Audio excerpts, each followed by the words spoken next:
Under the shimmering glow of crystal chandeliers, I stood in the shadows of the Anderson Technology Gala, a solitary figure amidst Silicon Valley's glittering elite. The air buzzed with ambition, champagne flutes clinking like whispered promises of power.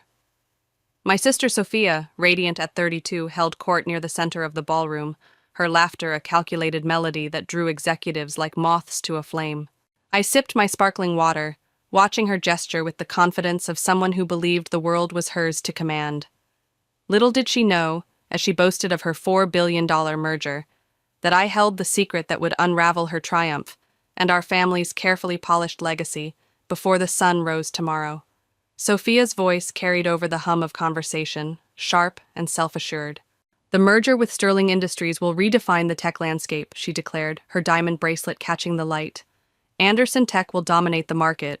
My team's been relentless for months.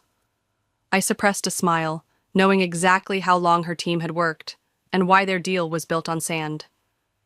I leaned against an ornate pillar, my modest black dress a deliberate contrast to the designer gowns swirling around me.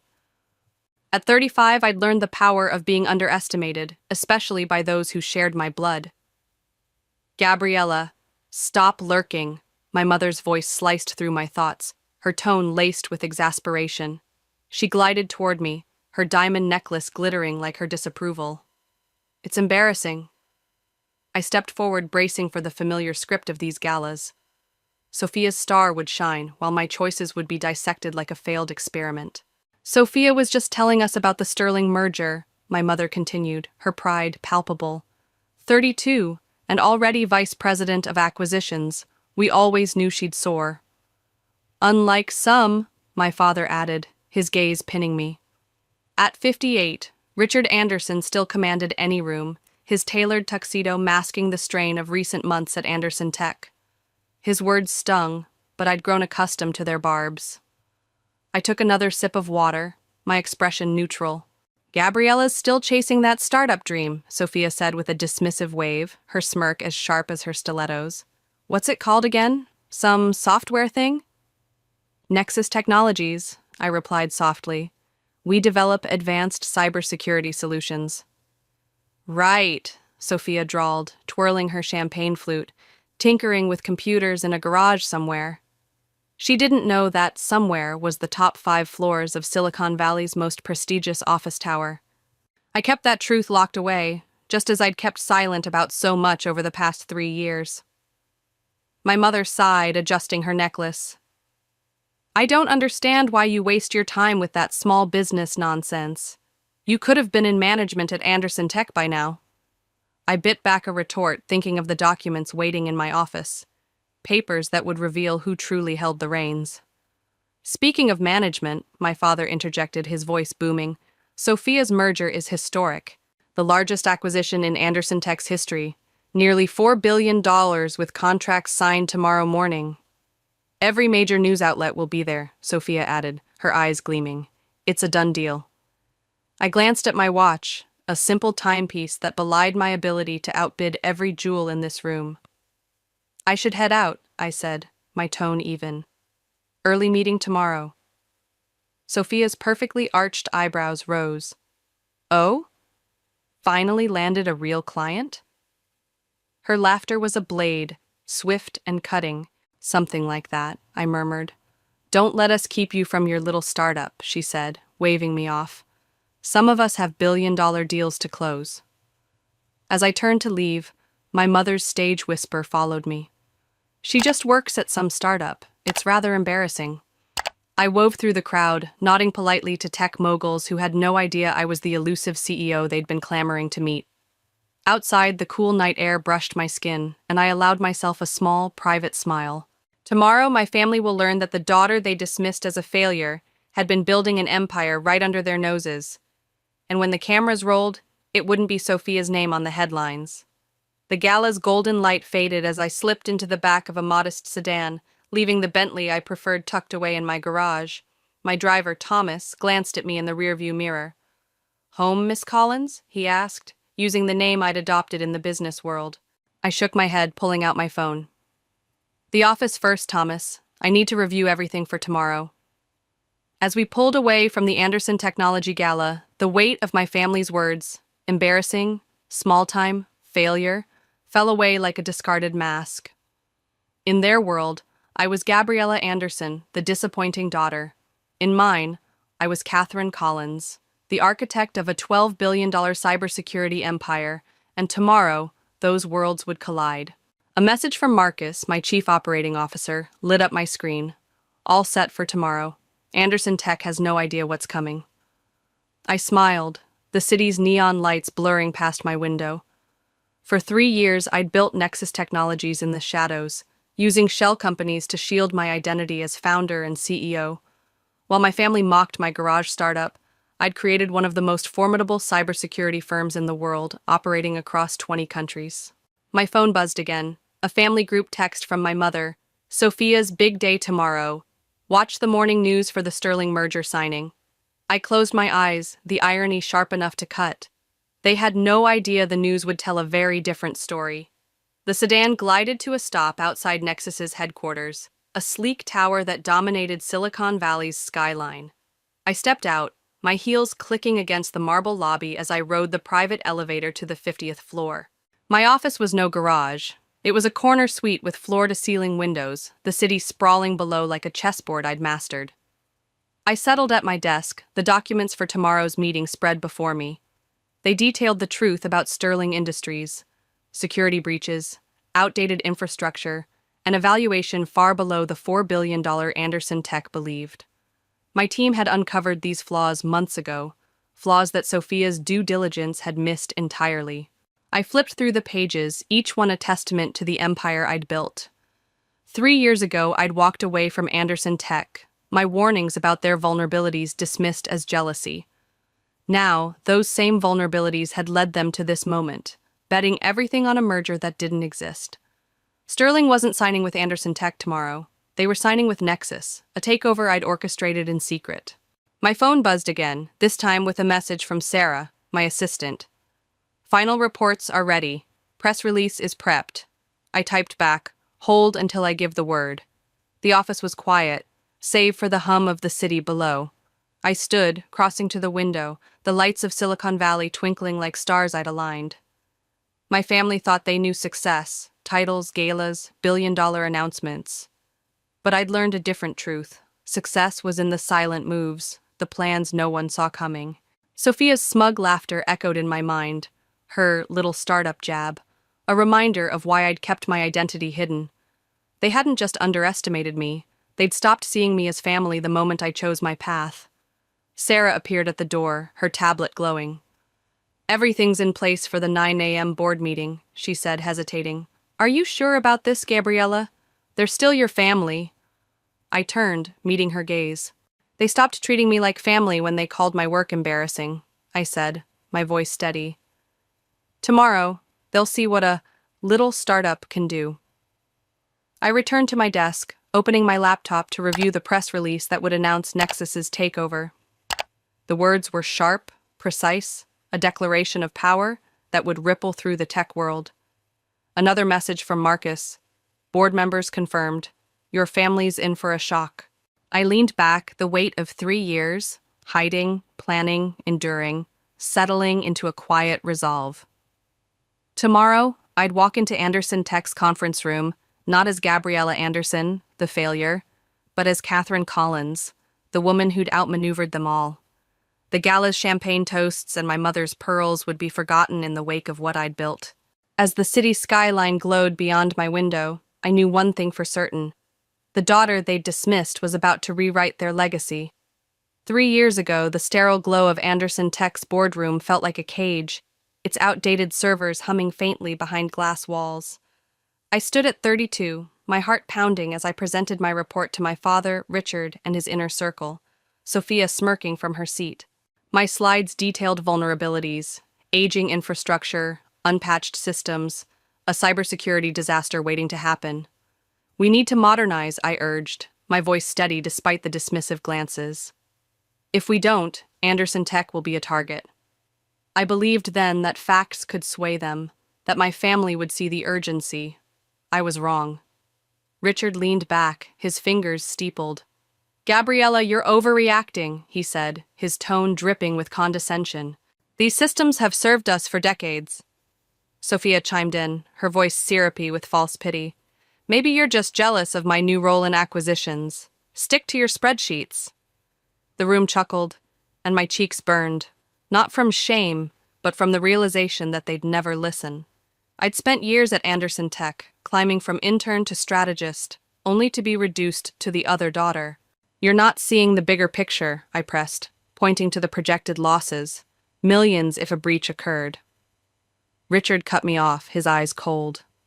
Leave the real decisions to those who understand them, Gabriella. Focus on something smaller. The words landed like a slap, echoing Sophia's smug grin. I gathered my files, my resolve hardening. They thought I was chasing their approval, but I was done begging for a seat at their table. That night, I walked out of Anderson Tech for the last time, the Silicon Valley skyline a silent witness. In my apartment, I sketched the blueprint for Nexus Technologies, a company that would outstrip its outdated empire. I'd build it in secret, using my savings and a network of allies who believed in my vision. My family's rejection wasn't a wound, it was fuel. As I typed the first lines of Nexus's mission statement, I vowed to create something they couldn't ignore, something that would force them to see me. 3 years later, standing in my Nexus office, I was no longer that dismissed strategist.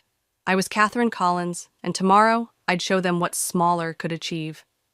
Back in the present, the clock on my Nexus office wall ticked toward midnight, the Silicon Valley skyline a constellation of ambition beyond my windows. I sat at my desk, the weight of tomorrow's meeting settling into my bones. The documents before me were a map of my triumph, a security audit exposing Sterling Industries' crumbling defenses, a valuation slashing their worth by $2 billion, and a dossier dismantling Sophia's merger as a house of cards.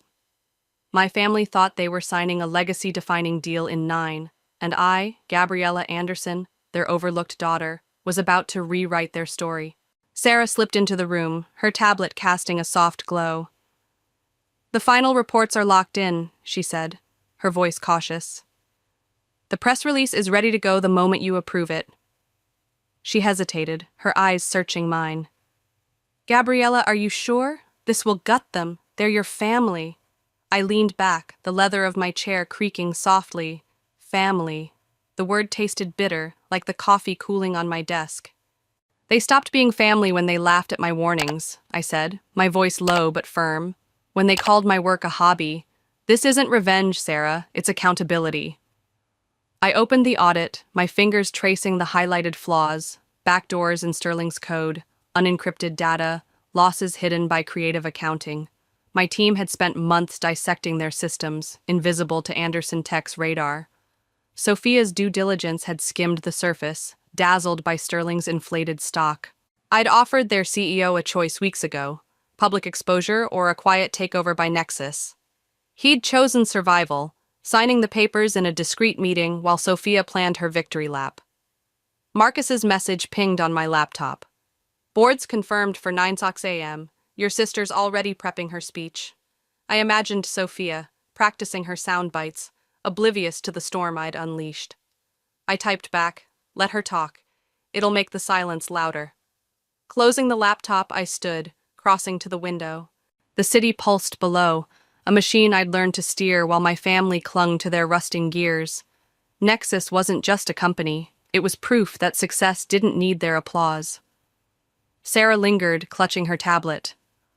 The media's already calling it the deal of the decade, she said. What happens when they find out it's yours? I turned, a faint smile tugging at my lips. They'll realize the quietest person in the room was the one they should have watched. I took the tablet, scanning the press release. The words were surgical, announcing Nexus's acquisition of Sterling and hinting at Anderson Tech's missteps. It was ready. Send it at 10 a.m. tomorrow, I said, after I've said my piece. As Sarah left, I sat again, my mind replaying the gala. Sophia's smirk, my mother's pearls, my father's disdain. 3 years of their voices had built this moment, each slight a brick in Nexus's foundation. Tomorrow, I'd walk into their conference room not as their failure, but as the woman who'd turned their empire inside out. The skyline glittered, a reminder that power wasn't in the loudest voice, but in the moves no one saw coming. The morning sun sliced through the glass walls of my private office across from Anderson Tech, casting long shadows over Silicon Valley's waking ambition. From my vantage point, I watched the conference room below buzz with camera crews and board members, a stage set for Sophia's triumph. At 35, I stood in a tailored Armani suit, no longer the modest facade I'd worn at the gala, but armor for the battle ahead. My phone buzzed with a final message from Marcus. "Your sister's mid-interview, showtime." I checked my watch, 9:45 a.m., and took a breath.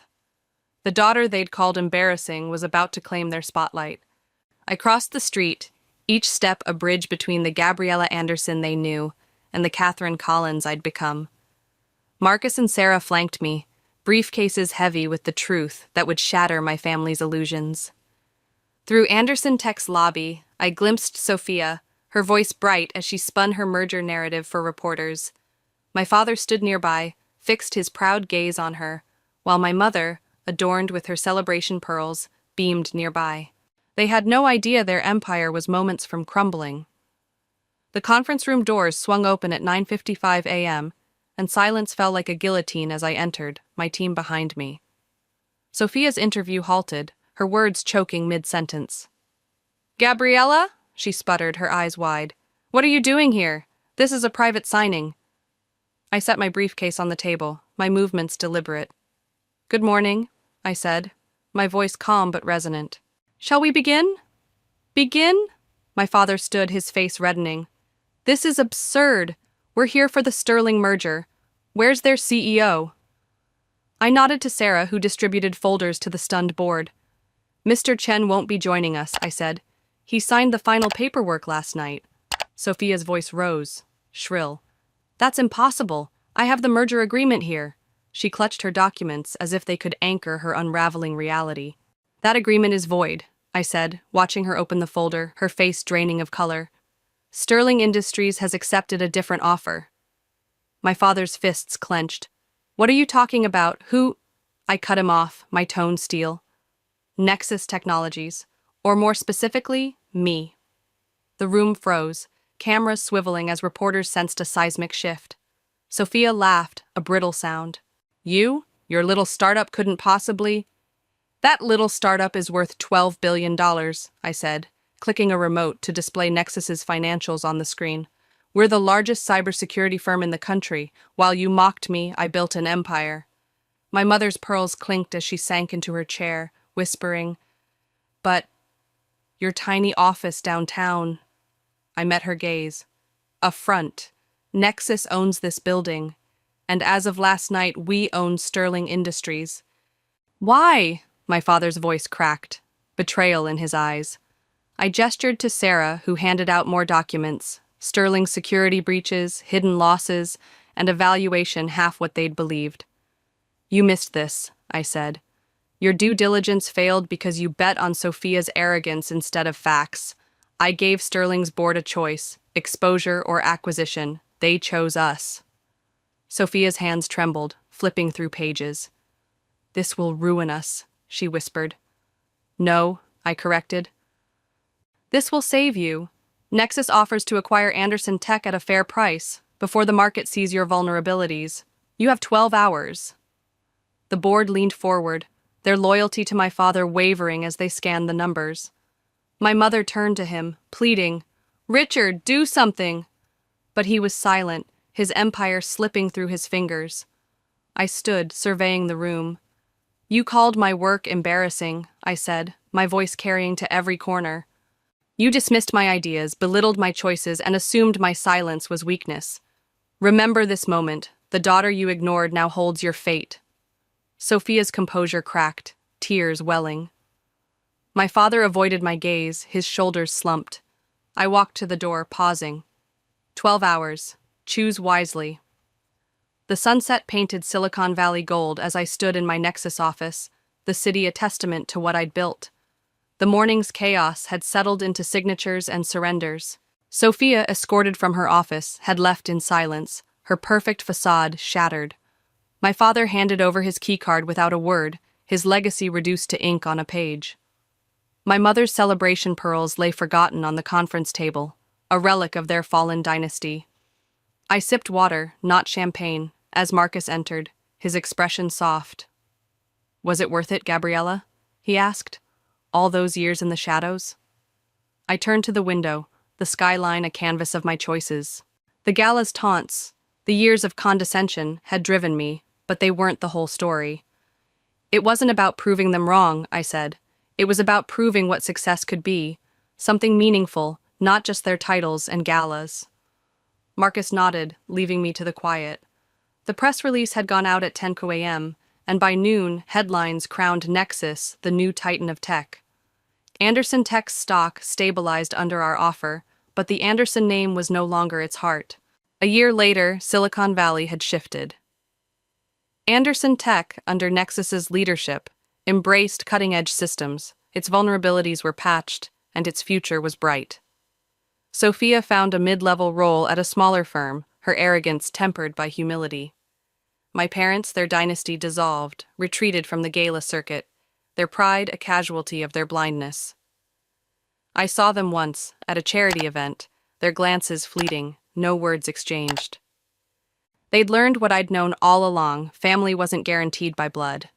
Nexus grew, not for their approval, but for the thousands who relied on me, employees, clients, innovators. We launched new platforms, secured global contracts, and redefined cybersecurity. Each step was a reminder that success wasn't in the loudest voice, but in the work that endured. When asked about my path, I told the truth. Sometimes the best response to those who doubt you is to build something so undeniable their mistake dawns too late to matter. My family's lesson was mine too, not to linger on their errors, but to create, to last, to lead.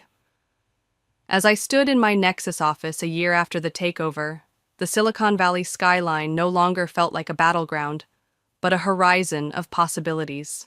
The triumph over my family's dismissal had been exhilarating, yet it left a quiet truth in its wake. Success wasn't the act of proving others wrong, but the courage to define it on my terms.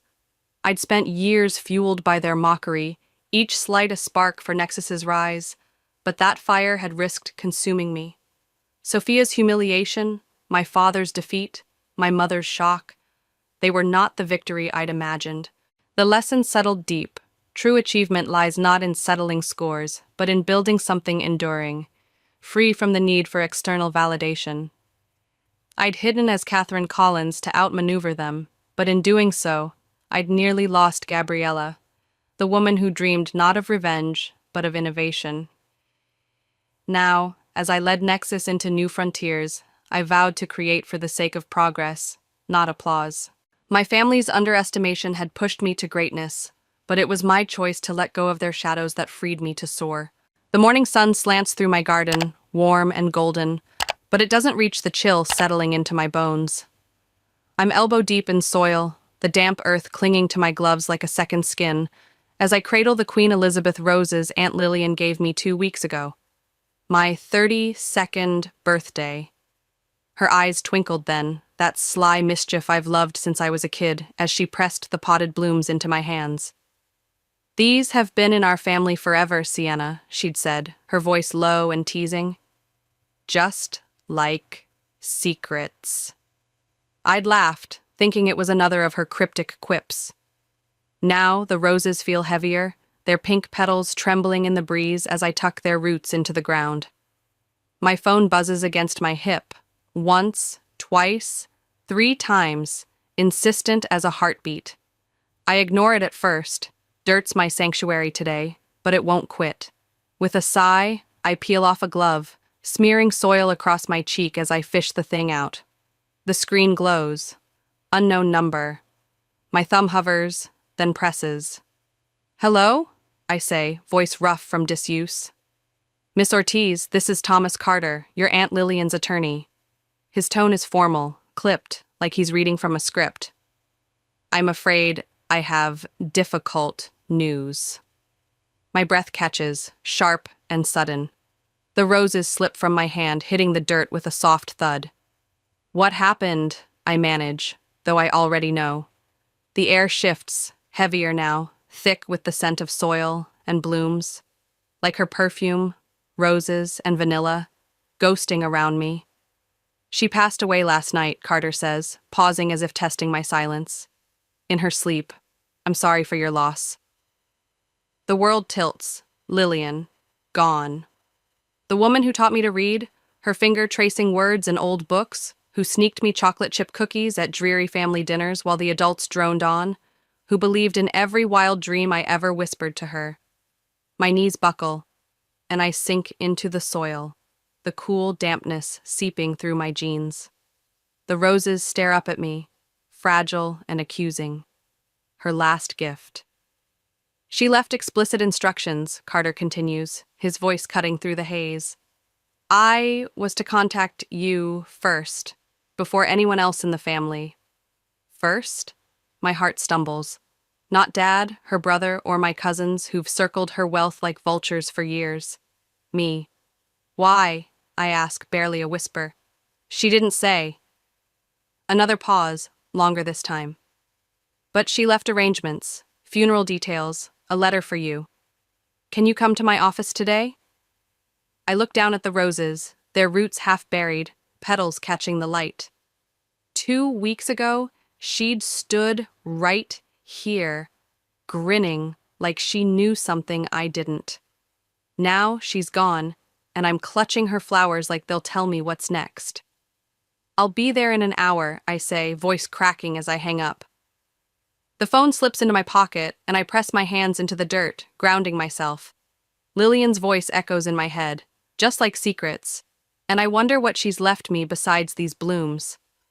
Whatever it is, it's already heavier than the soil, staining my fingers. The drive to Thomas Carter's office blurs past in a haze of stoplights and honking horns, but I barely register it. My hands grip the steering wheel, still smudged with garden dirt, the scent of roses clinging to my skin like a stubborn memory. His building looms downtown, all glass and steel, the kind of place that screams old money and older secrets. I step into the lobby, the air cool and sharp with polish, and take the elevator to the 10th floor. When the doors slide open, I'm hit with dark wood paneling and the faint musk of leather-bound books, a world Aunt Lillian navigated with ease, but one that always made me feel like an intruder. Carter stands as I enter his office, a tall man with silver at his temples and a smile that's sympathetic but tight, like it's been rehearsed. Miss Ortiz, thank you for coming so quickly, he says, gesturing to a plush leather chair across from his desk. The city skyline sprawls beyond the window, a view that probably costs more than my rent for a year. I sit, the leather creaking under me, and try not to fidget as he settles back into his chair. I still can't believe she's gone, I say, more to fill the silence than anything else. My voice sounds small, swallowed by the room. She was an unusual woman, Carter replies, his tone careful, measured. Brilliant in business, but particular about how things should be done, especially in death. He reaches into a drawer and pulls out 2 envelopes. One's thick, official-looking, stamped with his firm's letterhead. The other's smaller, cream-colored, with my name, Sienna, scrawled in Lillian's elegant looping script. I catch a whiff of her perfume as he slides it across the desk, roses and vanilla, sharp and alive. My chest tightens. She wanted you to read this privately first, Carter says, tapping the cream envelope. Then, we'll discuss the rest. My hands tremble as I pick it up, the paper smooth and cool against my fingertips. I break the seal carefully, unfolding a single sheet of her personal stationery. Her words leap out, steady and warm, with that wry edge I loved. My dearest Sienna, if you're reading this, my time's up. Don't be sad. I've lived exactly the life I wanted, which is more than most can say. But I need one last favor, my darling niece. At my funeral, you'll read a letter, one that'll change our family forever. You'll find it in the hidden compartment of my jewelry box, the one I showed you when you were 12. Remember the trick with the rose carving? Some might call this revenge, but I prefer justice. Long delayed, perhaps, but justice nonetheless. The truth is, I've left everything to you, Hayes Enterprises, my personal assets, all of it. One condition, you read that letter at my funeral, with the whole family there. No exceptions. I know it's a lot, especially now. But you're the strong one, Sienna. The honest one. That's why it has to be you. All my love, Aunt Lillian. P.S. Don't let them bury me in anything beige. You know how I feel about beige. I read it twice, her voice ringing in my ears, teasing, resolute, trusting. My throat burns. She left everything to me? I look up at Carter, dazed. He nods, opening the official envelope. Hayes Enterprises, her estate, investment portfolios, approximately $89 million in total assets. But as she wrote, it's conditional on fulfilling her request. 89 million. The number slams into me, unreal, like something from a dream I didn't ask for. What about Dad, Emily and Nathan? My father's resented Lillian's success forever. My cousins have spent years kissing up, expecting a payout. Small bequests for them, Carter says, flipping a page. The bulk is yours, if you agree to her terms. I clutch the letter, her perfume lingering like a ghost. Lillian's terms, funeral, letter, family. What secret's worth this? I see her 2 weeks ago, handing me those roses, her grin hinting at something big. When's the funeral? I ask, voice steadier than I feel. 3 days, St. Peter's Cathedral, then a reception at her estate. The family's expected. Carter's eyes soften, just a fraction. She believed in you, Miss Ortiz. I stand, letter in hand, the weight of her trust sinking deeper. Then I've got a jewelry box to find, I say, heading for the door. $89 million, a letter, a truth. I don't know what's heavier, but I'll carry it for her. The 40-minute drive to Aunt Lillian's estate feels like hours, the road stretching endlessly beneath a sky too bright for the ache in my chest. Her rose's scent still clings to my hands, mingling with the leather of my steering wheel, a stubborn reminder of this morning's planting, and her absence. The gates swing open as I approach, automatic and silent, triggered by the code she gave me years ago. I trust you more than my security system, Sienna, she'd said then, her grin sharp and knowing. Now, that trust pulls me forward, past manicured lawns where roses climb every trellis, their blooms a riot of reds and pinks against the Victorian mansion's gray stone. Margaret Evans, Lillian's housekeeper, waits at the door, her eyes red-rimmed and puffy. She's 62, sturdy in her apron, but today she looks fragile, like a rose past its prime. "Oh, Miss Sienna, I'm so glad you're here," she says, voice cracking as she steps aside. "She left instructions. You've got full access to her rooms." I nod, squeezing her hand briefly, the warmth of her skin a small comfort against the cold knot in my gut. "Thank you, Margaret. I won't be long," I reply, heading for the stairs. Lillian's bedroom sits on the second floor, overlooking her prize rose garden, a view she'd tended like a painter with a canvas. The room greets me with her signature mix of elegance and whimsy. Silk curtains in bold patterns sway gently. Modern art jostles against faded family portraits, and roses spill over every surface in vases and paintings. It's her, alive in every detail, and for a moment, I can almost hear her laugh, that low, mischievous sound that lit up dreary days. The jewelry box waits on her dresser, Brazilian rosewood gleaming under the soft light, its floral carvings intricate and familiar. I run my fingers along the edge, tracing the small rose that hides the secret compartment. Third petal from the left, I remember, her voice clear as a bell from when I was 12. "Press here, Sienna, and don't tell a soul." A soft click breaks the silence, and the bottom panel slides open. Inside lies an envelope, wax-sealed and heavier than it should be, marked in her elegant script, "To be read at my funeral."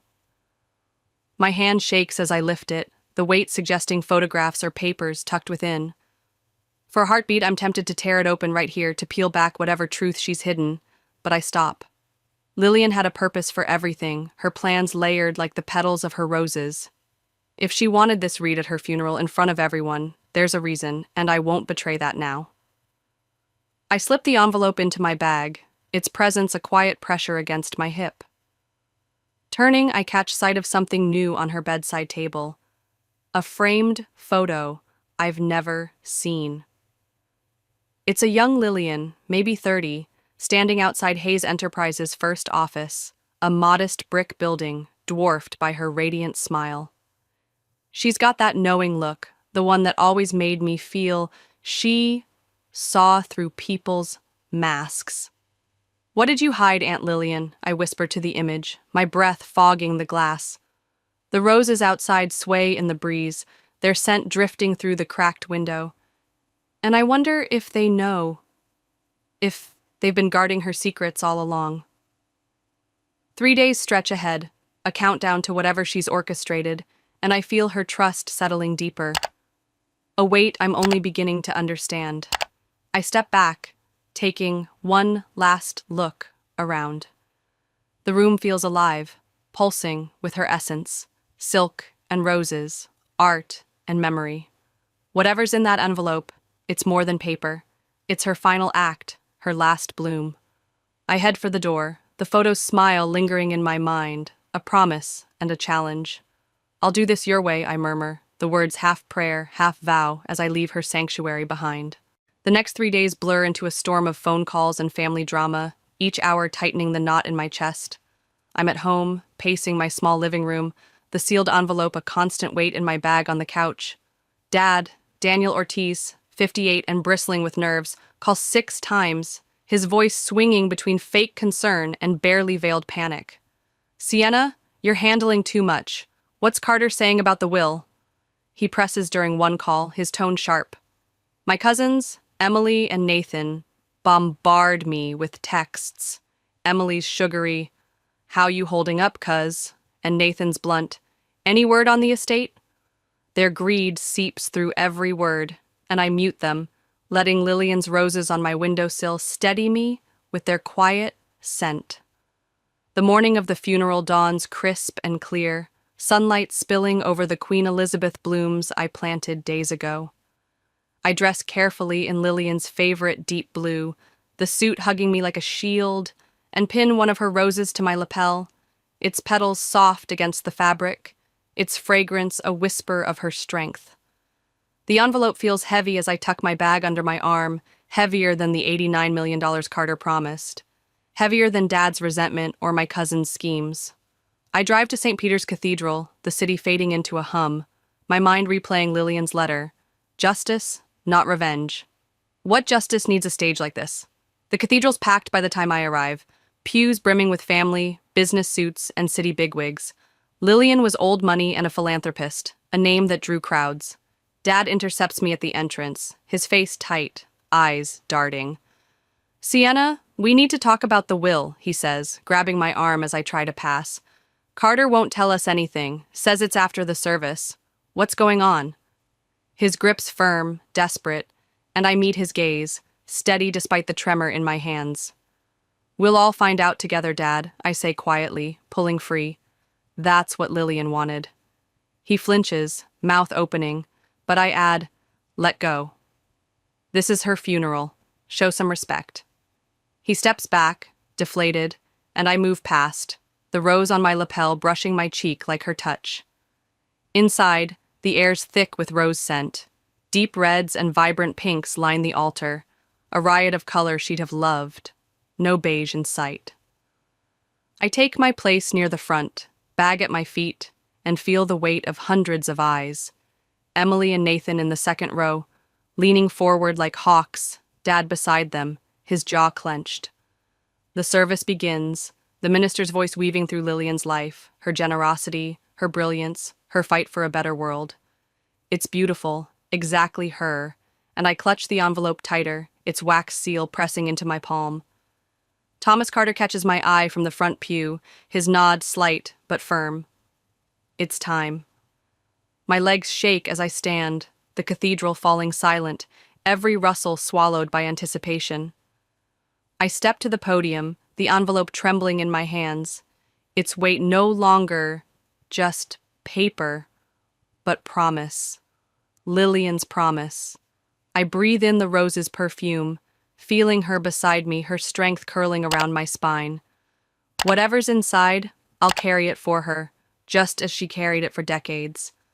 The family watches, hungry and tense, and I know this moment's hers as much as mine.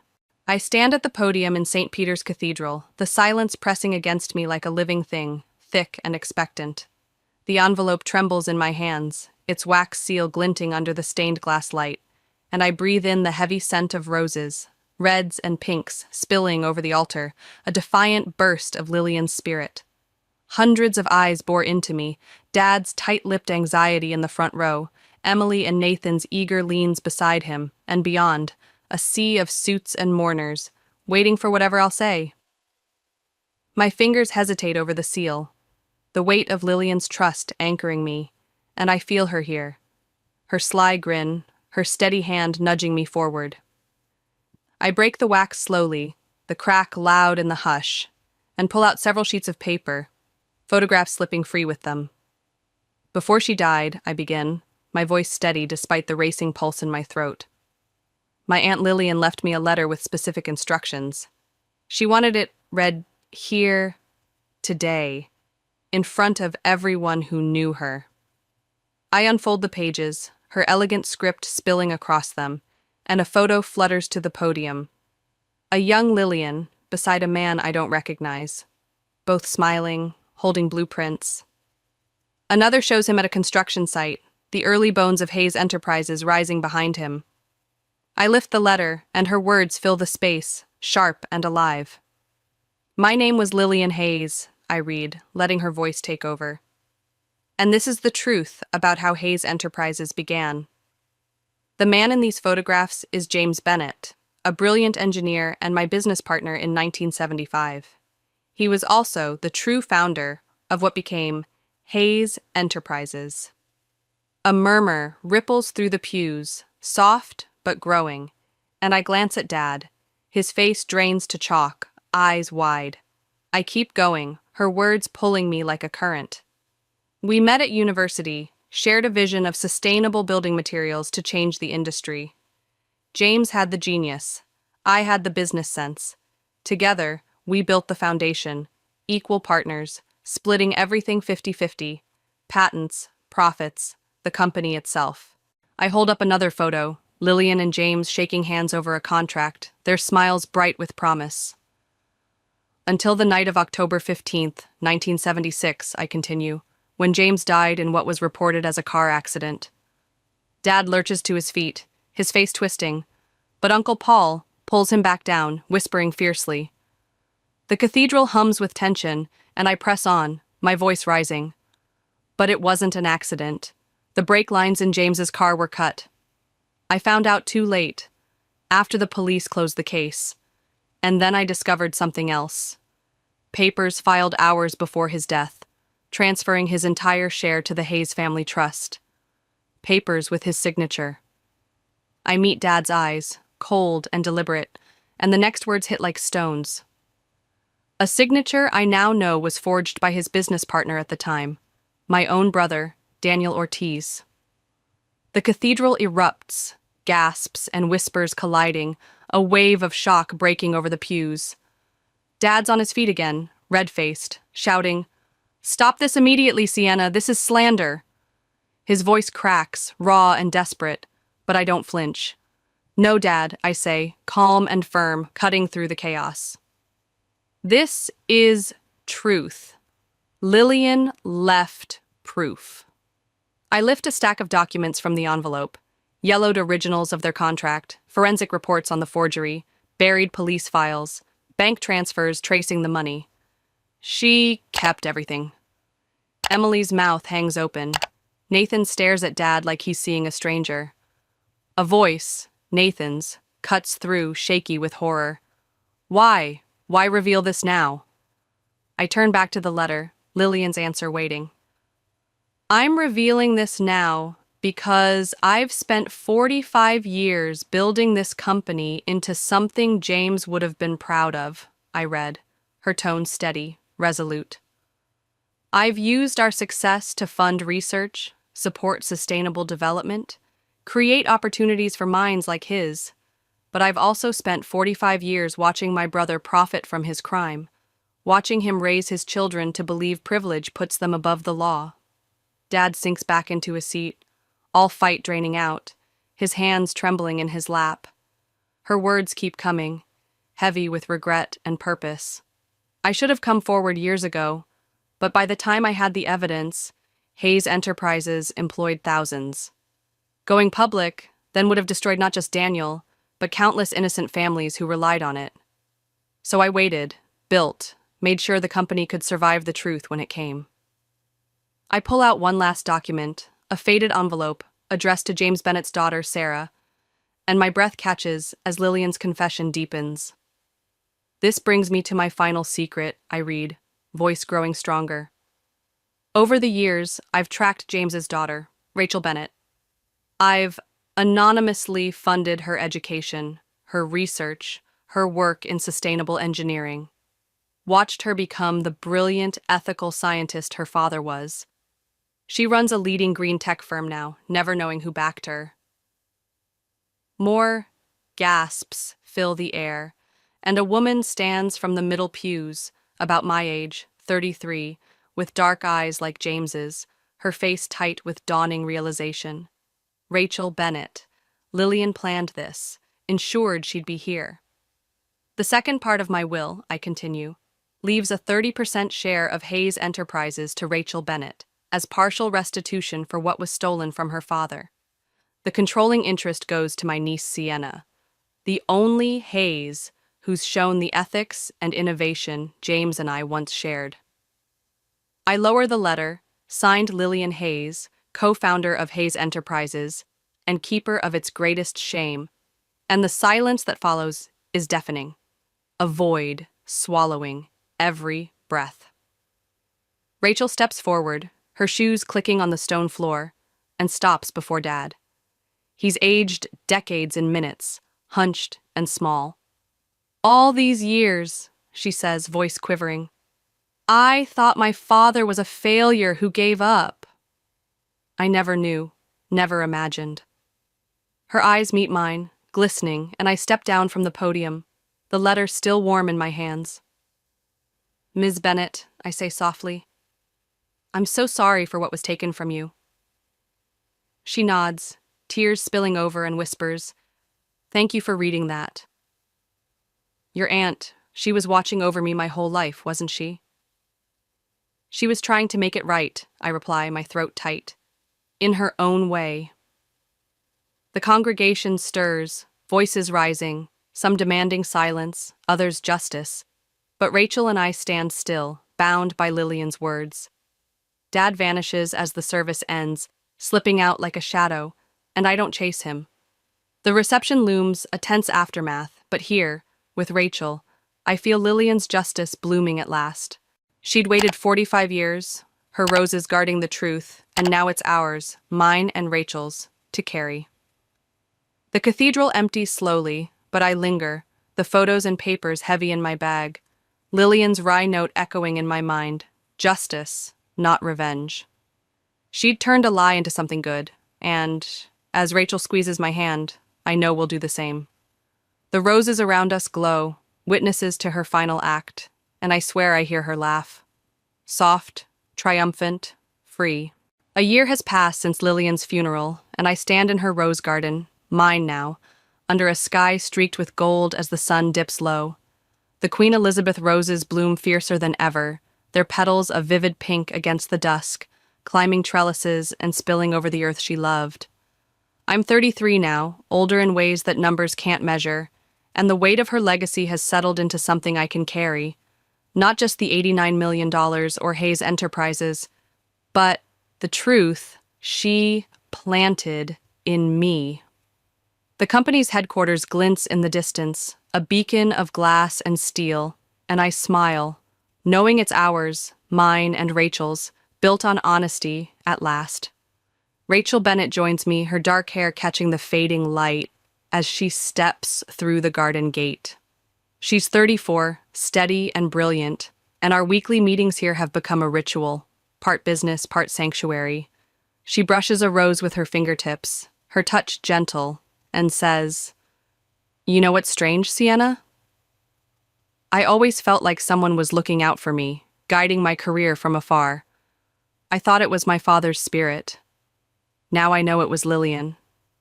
Her voice is soft, tinged with wonder, and I nod, the scent of roses wrapping around us like a memory. She tried to protect everyone, I reply, my gaze drifting over the blooms. The company, its people, you, even Dad in her way. She just couldn't let the truth die with her." Rachel's eyes meet mine, dark like James's in those old photos, and I see the gratitude there, the quiet strength Lillian nurtured from a distance. We've spent this year rebuilding Hayes Enterprises together, her technical genius meshing with my commitment to Lillian's vision, turning a legacy of fraud into a force for good. It hasn't been easy. The truth went public after the funeral, shaking the company's foundations. But Lillian was right. It was strong enough to survive. Rachel nods thoughtfully, plucking a petal and twirling it between her fingers. "Do you think she made the right choice, waiting all those years?" she asks, her question hanging in the air like the evening's first stars. I pause, considering it, my hand resting on a rose Lillian gave me, the one I planted that last day. "I think she did the best she could with an impossible mess," I say finally. "She turned a lie into something real, made sure you were taken care of, and in the end, she let the truth out on her terms."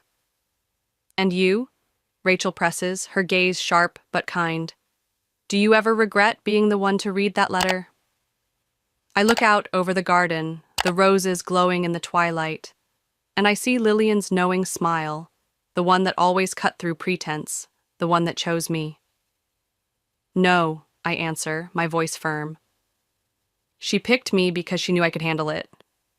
Knew I'd see that doing the right thing sometimes means facing ugly truths." Rachel squeezes my hand, a silent agreement. And I feel the past year's struggles, the family's splintering, Dad's retreat to rehab, fade into something manageable, something healed. Later that evening, I sit in Lillian's study, my study now, the air thick with rose scent drifting from the open window. Company reports litter the desk, a mix of numbers and plans for sustainable projects Rachel and I have launched. I'm flipping through her old desk calendar when a small note slips free, dated the day she died, written in her elegant hand. My breath catches as I unfold it, her words leaping out. "Dearest Sienna, if you're reading this, you've done what I asked. Face the truth with grace. That's why I chose you, not just to inherit, but to make it better than I did, to build what James and I dreamed. The roses will bloom again next spring. When they do, remember beauty can grow from dark soil if we're brave enough to plant it. All my love, Lillian." I place the note in my drawer, its edges worn but precious, and lean back, the garden's golden hues painting the room. Tomorrow brings meetings, decisions, the endless work of running a multi-million-dollar company. But tonight, I linger in the quiet, surrounded by her presence. Lillian left me more than wealth. She gave me a chance to right a wrong, to build something true. I touch the rose on my lapel, its petals dry now, but still hers, and know she's watching. That sly grin, proud, her final secret, bloomed at last. Rachel's words echo in my mind. Both our fathers would like that. And I think of new traditions. Truth over secrets, partnership over power. The roses outside rustle, a soft chorus, and I whisper to them, "We're doing it, Lillian. Together." The weight I carry isn't money or shame. It's the grace to heal, to grow. And as the sun sets, I rest in that, ready for whatever comes next.